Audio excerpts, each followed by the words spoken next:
Baik. Nasib baik aku datang hari ada rezeki. Sekarang aku dah pandai sikit. Nak tahu kau kedai buka, aku tengok kau buka live tak. Okay, telur bawang 1, telur 2. Yang telur bawang dan telur boleh buat kuah campur tak? Ni tutup cuti panjang balik kampung ke? Kampung Singapura.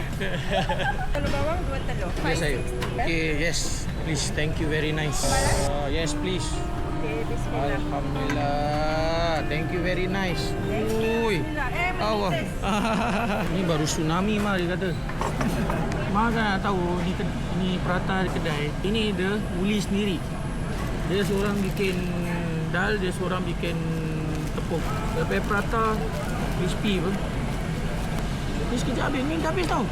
Hari ni second last.